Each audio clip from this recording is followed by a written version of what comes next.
Magandang umaga po sa ating lahat mga ka-farmers sa Luzon, Visayas and Mindanao. Nandito po tayo sa taniman natin ng dragon fruit. Kagabi ay nag-open po yung ibang bulaklak ng ating dragon fruit. At ito namang iba ay siguro mamayang gabi.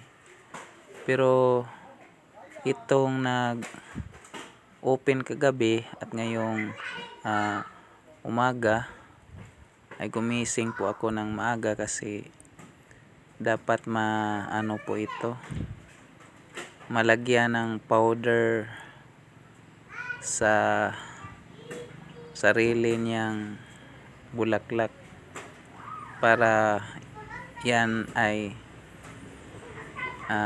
yan ang dahilan na maging mabuhay talaga yung bunga.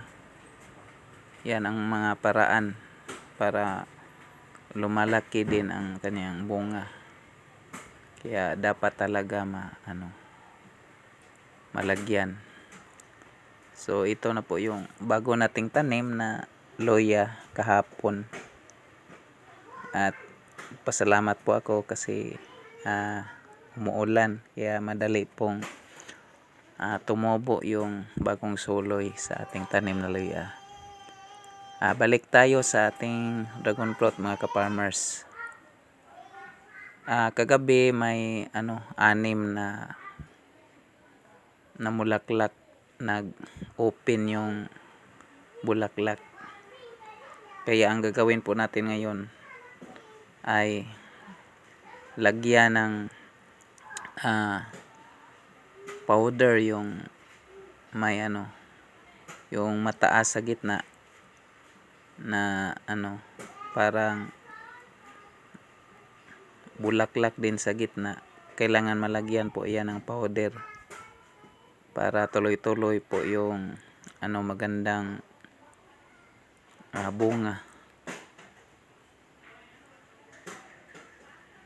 So itong iba ay siguro mamayang gabi din at bukas naman po tayo maglagay. Gumising po tayo ng maaga para hindi po tayo mahuli sa kanilang yung pag-close. So ito mamayang gabi siguro to yung itong dalawa.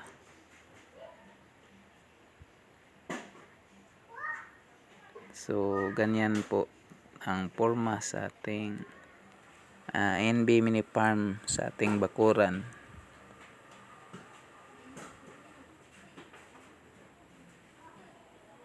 Ang taba ng natin dragon fruit kasi tamang paglalagay ng organic at saka synthetic. So itong ibang grapes natin ay nakakapit sa bakal.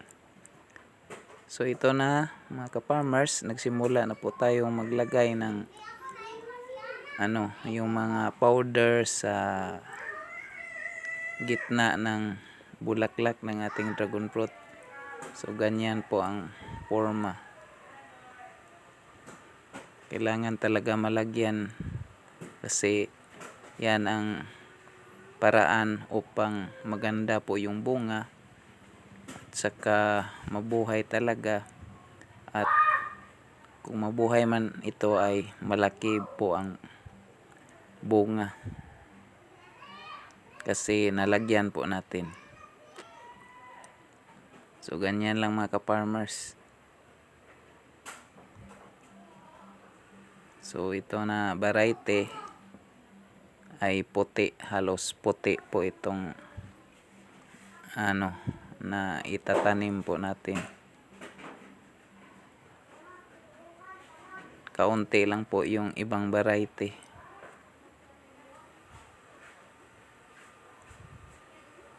So ganito lang mga ka-farmers ang gawin kung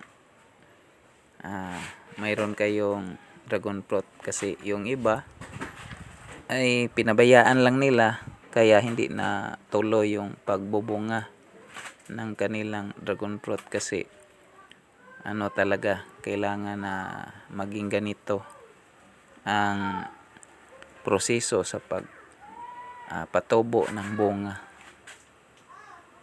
So ito po yung Red Moroka na variety na dragon fruit.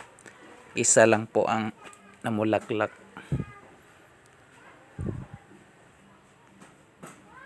Kaya yung ibang sanga nito ay kinukuha ko para makadami po ako ng variety na ito. So ganyan lang mga ka-farmers ang aking ginagawa tuwing mag-open yung bulaklak. Thank you po sa inyong lahat mga ka-farmers.